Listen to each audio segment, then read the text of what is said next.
सनातन की जय जयकार है और साथ ही मुख्यमंत्री योगी कर्मयोगी के तौर पर काम कर रहे हैं। नमस्कार, मेरा नाम देवेंद्र है। आप देख रहे हैं प्रदेश का सबसे भरोसेमंद news channel India news Uttar Pradesh Uttarakhand. Mahakumbh की बात की जाए तो आज पूरी दुनिया में महाकुंभ की बात हो रही है। बड़ी संख्या में श्रद्धालु जा रहे हैं, लेकिन बड़ी बात यह है जिस तरीके से चीजों को मैनेज किया गया है उसके बाद से आज लगातार सूबे के मुख्यमंत्री की तारीफ हो रही है। 50 करोड़ से ज्यादा श्रद्धालुओं ने स्नान किया है, आस्था की डुबकी लगाई है। आप इसी से अनुमान लगा सकते हैं किस तरीके से चीजों को मैनेज किया गया है। आज करीब 55 लाख श्रद्धालुओं ने आस्था की डुबकी लगाई है। तो मुख्यमंत्री योगी लगातार कर्मयोगी के तौर पर काम कर रहे हैं। सरकार के सामने बड़ी चुनौती हो जाती है, लेकिन मुख्यमंत्री योगी ने चीजों को बेहतर तरीके से मैनेज किया, शानदार तरीके से काम किया। यही नतीजा है कि आज महाकुंभ की बात पूरी दुनिया में होती है, सनातन की बात होती है, सूबे के मुख्यमंत्री की बात होती है। के अंदर 140 करोड़ की आबादी, इसमें 110 करोड़ की आबादी सनातन धर्मावलंबी है और उसमें से 50 करोड़ लोग आज तक आस्था की डुबकी प्रयागराज में लगा चुके होंगे। इतना बड़ा आयोजन होना, प्रयागराज को रिंग रोड के रूप में सौगात देना, लखनऊ रायबरेली प्रयागराज की कनेक्टिविटी को 6 लेन की कनेक्टिविटी के साथ जोड़ना, प्रयागराज के अंदर के सड़कों को फ्लाईओवर के साथ जोड़ना, 2 लेन को 4 लेन, 4 लेन को 6 लेन के साथ जोड़ने का कार्य डबल इंजन की भारतीय जनता पार्टी की सरकारों ने किया। मेरा अनुमान है कि उत्तर प्रदेश की अकेली अर्थव्यवस्था को महाकुंभ प्रयागराज के माध्यम से 3 लाख करोड़ रुपए की नई बढ़ोतरी होने जा रही है। जो लोग उंगली उठाते हैं कि 6,000 5,000 करोड़ रुपए खर्च कर दिए कुंभ में, ये 6,000 और 5 करोड़ कुंभ में ही नहीं किए हैं, प्रयागराज सिटी के रिनोवेशन में भी खर्च किए हैं।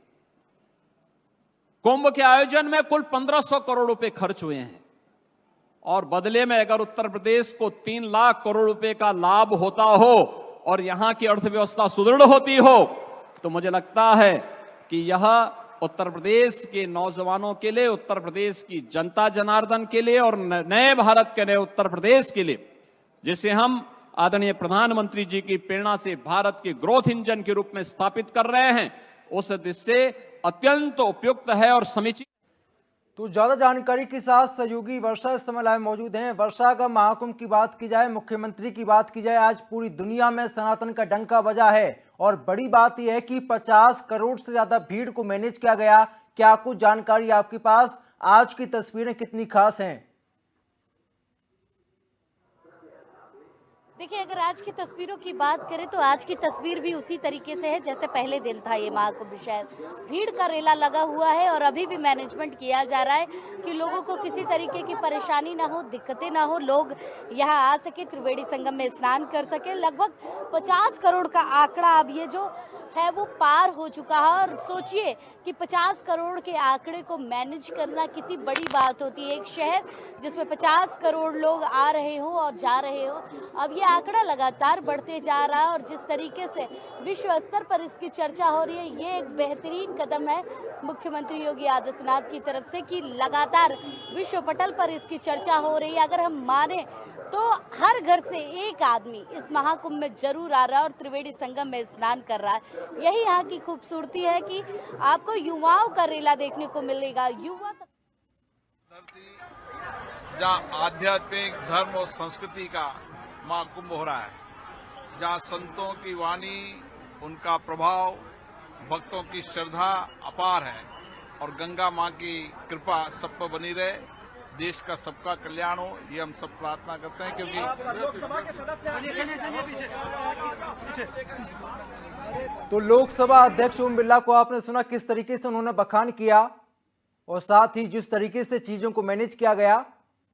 ओम बिरला स्नान करने के लिए पहुंचे थे और सहयोगी वर्षा लगातार मेरे साथ बनी हुई है। वर्षा, ओम बिरला की बात करें, तमाम बड़े नेता आज प्रयागराज में मौजूद हैं। ओम बिरला जी ने स्नान किया है और साथ ही बखान किया, किस तरीके से यहाँ पर चीजों को मैनेज किया गया।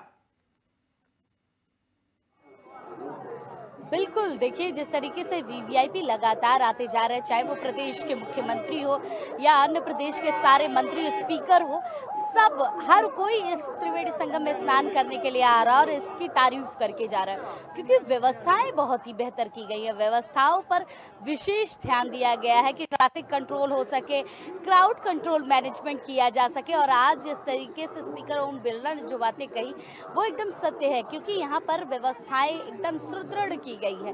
क्योंकि हर रोज अगर कोई शहर में 1 से 2 करोड़ लोग आते हो और त्रिवेणी संगम पे स्नान करते हो, तो वहाँ की व्यवस्थाएं सबसे अच्छी बनाई जा सकती है और बनाई जा रही है।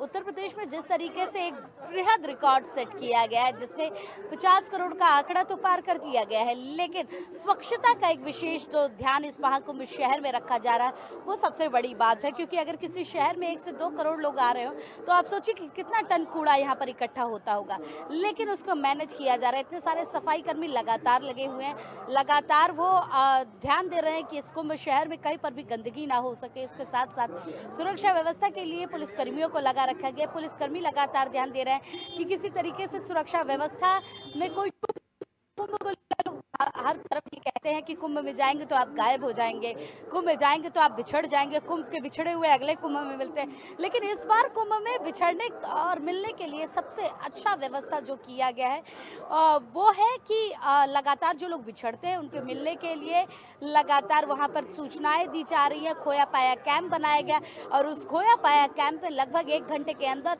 हर किसी को मिला दिया जा रहा है। उस खोया पाया कैंप की सुविधाएं तो हमने आपको दिखाई ही थी कि किस तरीके की सुविधाएं है। वहाँ पर लगातार लोगों के बैठने, खाने पीने, रहने का भी इंतजाम किया जा रहा है कि मतलब अगर 24 घंटे बाद आपको कोई मिल रहा है तो आप 24 घंटे बाद वहाँ से जा सकते हैं, वहाँ 24 घंटे तक रुक सकते हैं। इस तरीके की व्यवस्थाएं यहाँ पर की गई है। तो सोचिए कितनी सुदृढ़ व्यवस्थाएं हैं यहाँ पर। और देखिए लोग खड़े पे कहाँ से आए बच्चा? गोरखपुर। कैसा लगा? स्नान किया आपने?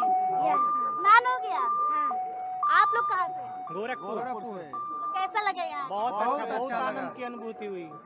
स्नान हो गया आप लोग? हो गया। व्यवस्थाएं कैसी है? बहुत बढ़िया व्यवस्था है यहाँ पे। आप लोग तो मुख्यमंत्री के शहर। जी एकदम सट्टे हैं, एकदम सट्टे हैं। आप भी गोरखपुर से हैं? नहीं जी, हम दिल्ली से। कैसा लगा यहाँ? बहुत अच्छा लगा। अब यमुना जी की पूजा शुरू हो गई वहाँ पर भी? हाँ जी, बहुत। क्या अंतर लगा यमुना जी यहाँ देखा और वहाँ देखा? यहाँ में और हमें बहुत फर्क है। यमुना में और यहाँ में बहुत फर्क है, जमीन आसमान का फर्क है। इतना अच्छा लगा यहाँ के, पानी इतना साफ है, बहुत बढ़िया नहान हुआ है। मतलब गंगा, जमुना, सरस्वती, तीनों चीजों के हमने नहान करा है। जिंदगी में कभी हमने सोचा भी नहीं था भाई ऐसा होगा, लेकिन ये मौका हमें जीवन में पहली बार मिला है, आगे नहीं मिलेगा। व्यवस्थाएं कैसी है? बहुत बढ़िया व्यवस्था है। कोई इतनी कहीं भी हमें कोई टेंशन नहीं हुई। हमें बहुत अच्छा है, हमें कोई दिक्कत ही नहीं हुई है। मैं हार्ट मरीज हूँ, फिर भी मैं बहुत प्यार से जा रही हूँ, कोई हमें टेंशन नहीं है। हाथ में चोट है। मुझे बहुत अच्छा लगा है आके सबसे मिलके। बहुत बढ़िया, योगी जी ने बहुत अच्छा इंतजाम कर रखा है। कभी हमने ये नहीं सोचा एक बार हम इलाहाबाद चले जाएंगे, इलाहाबाद स्नान कर लेंगे, हमने कभी नहीं सोचा। आप लोग कहाँ से आए हैं? हम गुजरात बड़ौदा से आए हैं। कैसा लगा यहाँ? हमको बहुत अच्छा लगा, बहुत ही अच्छा लगा। हमने 4 बजे स्नान कर लिया, नहाए, बहुत कोई दिक्कत नहीं। कल रात को आ गए थे हम। और किसी तरीके की कोई दिक्कत नहीं? कुछ नहीं। व्यवस्थाएं कैसी है? बहुत अच्छी है, बहुत अच्छी है, बहुत बढ़िया लगा। व्यवस्थाएं कैसी लगी? बहुत अच्छी है व्यवस्था। आप दोनों लोग साथ में हैं क्या? हाँ। भाई हो, जुड़वा लग रहा है। नहीं हम दोस्त है। अच्छा। हाँ। अरे आप तो छोटे से नंद गोपाल को लेकर आई है, कैसा लग रहा है? स्नान कराने इनको भी, परिवार के सब लोग स्नान कर दिए तो ये क्यों बाकी रहेंगे, इसलिए ये भी परिवार के सदस्य हैं ये? हाँ एकदम। कैसा लगा यहाँ? बहुत अच्छा लगा, बहुत अच्छा लगा। व्यवस्थाएं कैसी है? व्यवस्था भी बहुत अच्छी थी और आने के बाद बहुत अच्छा लगा। व्यवस्था भी ज्यादा चलना तो नहीं पड़ा यहाँ? बहुत चलना पड़ रहा है, 10 से 12 किलोमीटर चलना पड़ रहा है। लेकिन जब गंगा डुबकी लगा ले रही है तो नहीं पता चल रहा है, सब थकान भी दूर हो जाती है जब इस त्रिवेणी में डुबकी लगाते हैं। और मन में आस्था इतनी ज्यादा होती है कि अलग सी अनुभूति होती है जब आप त्रिवेणी में डुबकी लगा, कितना भी चले जाइए आप, लेकिन जब आप उस त्रिवेणी संगम के किनारे पहुंचते हैं तो आपके मन में अलग सी अनुभूति होती है। सोचिए कि डुबकी लगाइए, डुबकी लगा के जब आप बाहर निकले सारी थकान दूर, और फिर आगमन हो जाता है अपने गंतव्य स्थान तक पहुंचने के लिए। यही खूबसूरती है इस महाकुंभ शहर की।